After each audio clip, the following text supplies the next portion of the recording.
할렐루야. 오늘도 새날을 주신 하나님을 찬양합니다. 오늘도 말씀을 나누는 이 시간 성령님께서 우리와 함께 해주셔서 말씀 충만, 은혜 충만, 성령 충만한 시간이 되기를 주님의 이름으로 축복합니다. 자, 오늘은 에스겔 12장 1절에서 7절까지 봉독해 드리겠습니다. 하나님의 말씀을 경청하시기 바랍니다. 또 여호와의 말씀이 내게 임하여 이르시되 인자야, 내가 반역하는 족속 중에 거주하는도다. 그들은 볼 눈이 있어도 보지 아니하고 들을 귀가 있어도 듣지 아니하나니 그들은 반역하는 족속임이라. 인자야, 너는 포로의 행장을 꾸리고 낮에 그들의 목전에서 끌려가라. 내가 내 초소를 다른 곳으로 옮기는 것을 그들이 보면 비록 반역하는 족속이라도 혹 생각이 있으리라. 너는 낮에 그들의 목전에서 내 포로의 행장을 밖에 내놓기를 끌려가는 포로의 행장같이 하고 저물 때에 너는 그들의 목전에서 밖으로 나가기를 포로되어 가는 자같이 하라. 너는 그들의 목전에서 성벽을 뚫고 그리로 따라 옮기되 캄캄할 때에 그들의 목전에서 어깨에 메고 나가며 얼굴을 가리고 땅을 보지 말지어다. 이는 내가 너를 세워 이스라엘 족속에게 증조가 되게 함이라 하시기로 내가 그 명령대로 행하여 낮에 나의 행장을 끌려가는 포로의 행장같이 내놓고 저물 때에 내 손으로 성벽을 뚫고 캄캄할 때 행장을 내어다가 그들의 목전에서 어깨에 메고 나가니라. 아멘. 오늘도 이 말씀을 통해 우리에게 주시는 하나님의 음성을 듣게 되기를 바랍니다. 8장부터 이어진 성전 환상은 그 마지막은 여호와의 영광이 예루살렘을 떠나시고 에스겔 선지자를 다시 바벨론으로 데려오는 것으로 끝이 납니다. 그리고 선지자는 자신이 본 환상을 바벨론의 포로로 잡혀있는 모든 유대인들에게 얘기를 하게 되죠. 여전히 예루살렘으로 돌아가리라는 희망을 잃지 않고 있던 사람들에게 에스겔 선지자의 환상은 절망 그 자체였습니다. 그러나 충격은 여기서 끝난 것이 아닙니다. 환상을 본 지 얼마 지나지 않아 에스겔 선지자에게 하나님의 말씀이 다시 임합니다. 그리고 이번에는 앞서 한번 그렇게 했던 것처럼 예언적인 상징 행위, 행동을 통해서 백성들에게 예루살렘의 멸망을 보여주도록 말씀하신 것이죠. 오늘 3절 말씀에 보시면 인자야, 너는 포로의 행장을 꾸리고 낮에 그들의 목전에 끌려가라. 내가 내 초소를 다른 곳으로 옮기는 것을 그들이 보면 비록 반역하는 족속이라도 혹 생각이 있으리라 그랬습니다. 하나님은 에스겔 선지자에게 포로 행장을 꾸리고 벽을 뚫고 밤에 포로처럼 이동해라 라고 명령하시죠.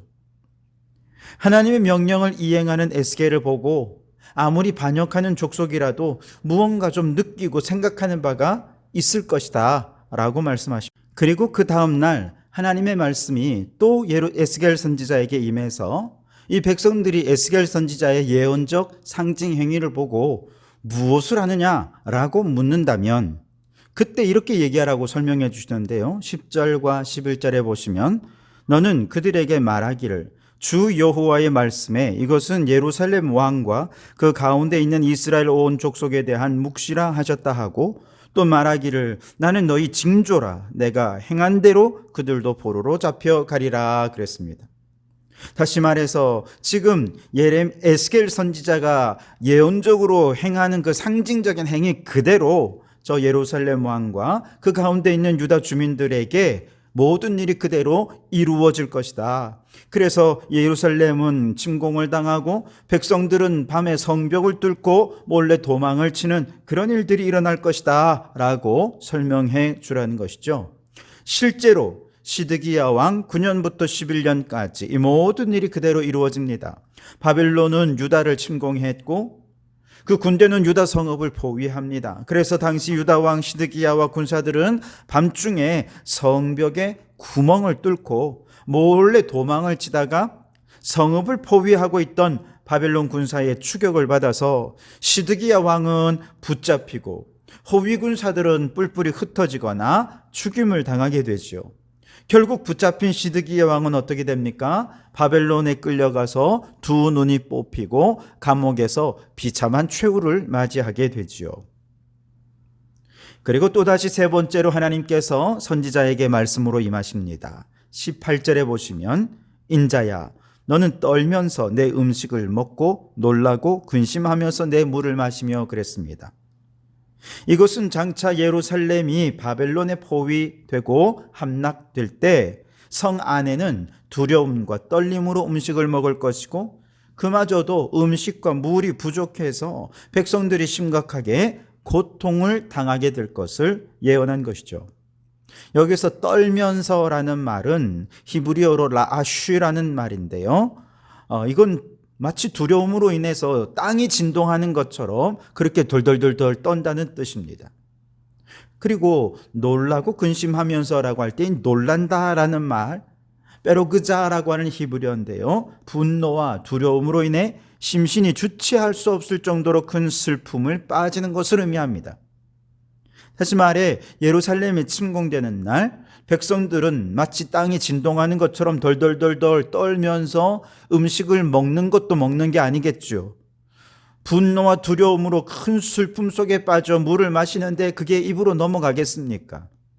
그런 상황 속에서 그들은 지금 너무나도 큰 두려움과 또 떨림 속에 이 어려움을 겪게 될 것이라는 것이죠. 한마디로 에스겔 선지자는 그들의 동족들이 당할 환난과 심판을 생각하면서 비참한 가운데 눈물을 흘리며 음식을 먹고 물을 마시는 상징회의를 통해 예루살렘에 침공당하는 날 두려움과 놀라움과 그 슬픔들을 미리 표현하고 있는 것이지요. 여기서 우리가 생각해 볼 첫 번째는 에스겔이 하나님의 말씀을 입으로만 선포한 것이 아니라 삶으로, 행동으로 증거하였다는 것이죠. 마찬가지로 우리 성도들도 하나님의 말씀을 입술로만 선포해서는 안 됩니다. 우리의 삶 자체가 곧 말씀의 증거가 되어야 한다는 것이죠. 선지자들이 이렇게 예언적 행위를 통해서 하나님의 말씀을 전하는 이유는 크게 두 가지입니다. 첫째는 자신이 전달하고자 하는 메시지를 더 강력하게 전달할 수 있어요. 둘째는 메시지를 들어야 할 대상이 듣지 않을 때 그들의 이목을 끌고 주의를 끌어서 어떻게든 메시지를 전하게 하기 위한 것이죠. 우리도 마찬가지입니다. 그저 하나님의 말씀을 입술로만 전해놓고 안 들은 건 자기들 책임이지 나는 할 일 다 했어 라고 끝나는 것이 아니라 세상 사람들에게 입술로만 전하는 것은요 크게 충격도 주지 못해요. 그러나 우리가 말하는 것을 삶으로 실천해낼 때 하나님의 말씀이 진리로 우리의 삶에 드러날 때 사람들은 그 모습을 보고 큰 충격을 받게 됩니다. 그러면서 이것이 하나님의 말씀임을 깨닫게 되죠. 또 하나, 우리의 삶이 세상 속에 주목받는 또 이목을 끄는 것이 되어야 합니다. 그래서 들어야 할 자들이 반드시 하나님의 메시지를 들을 수 있도록 하는 것도 우리에게 주어진 과제라는 것이죠. 우리가 전하려는 복음의 메시지를 입술로만이 아니라 삶으로 증거하는, 그래서 사람들에게 충격으로 다가올 수 있도록 복음을 전해야 하겠습니다. 우리의 전함이 이 불의한 세상 속에서 이목을 끌기에 아주 충분할 것입니다. 그렇게 꼭 말씀을 들어야 하는 자들에게 이 복음이 충격적으로 들려지고 이목을 끌게 되어서 그들이 주님께 돌이키게 되는 역사가 나타나게 되기를 주님의 이름으로 축복합니다. 자, 이렇게 선지자가 처절하고 비참한 예언을 온 몸으로 또 삶으로 증거를 하지만 사람들은 선지자의 예언을 철저히 외면합니다.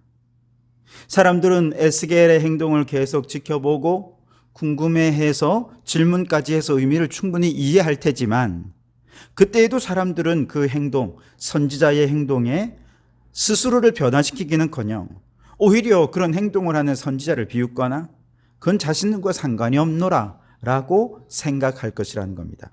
22절에 보면 인자야 이스라엘 땅에서 이르기를 날이 더디고 모든 묵시가 사라지리라 하는 너희의 이 속담이 어찌 됨이냐 그랬습니다. 에스겔 선지자가 말뿐만 아니라 온 삶으로 행동으로 예언을 한다 해도 사람들이 그걸 보면서 날은 더디고 모든 묵시는 사라지리라 그런 속담도 있잖아. 그러면서 이런 속담을 인용하면서 예언 자체를 비웃더라는 것이죠. 27절에도 인자야 이스라엘 족속의 말이 그가 보는 묵시는 여러 날 후의 일이라 그가 멀리 있는 때에 대하여 예언하였다 하느니라 그랬어요. 즉 어떤 사람들은요 에스겔의 예언을 인정하기는 합니다. 하나님의 말씀이고 그 예언은 언젠가 이루어질 것이라 생각하지만 그러나 그가 보는 묵시는 여러 날 후의 일일 뿐 우리와는 상관없다라고 생각하며 예언을 폄훼하는 사람들도 있더라는 것입니다. 그러자 하나님께서 말씀하십니다. 25절에서 나는 여호와라 내가 말하리니 내가 하는 말이 다시는 더디지 아니하고 응하리라. 반역하는 족속이여 내가 너희 생전에 말하고 이루리라. 나 주 여호와의 말이니라 하셨다 하라. 아멘. 무슨 뜻이냐? 하나님께서 예정된 심판을 반드시 그것도 속히 실현하셔서 하나님의 말씀이 더디 응하리라. 이런 속담을 다시는 사용하지 못하게 하겠다는 것이죠. 28절에도 그러므로 너는 그들에게 이르기를 주 여호와의 말씀에 나의 말이 하나도 다시 더디지 아니할지니 내가 한 말이 이루어지리라. 나 주 여호와의 말이니라 하셨다 하라 그랬습니다. 하나님의 말씀을 오늘 나와 상관없는 말씀이라고 생각하는 사람들을 향해 아니라는 거예요. 하나님께서 주시는 이 말씀이 오늘 나 자신을 위해 주신 말씀으로 깨닫도록 해주시겠다라고 말씀하시는 겁니다.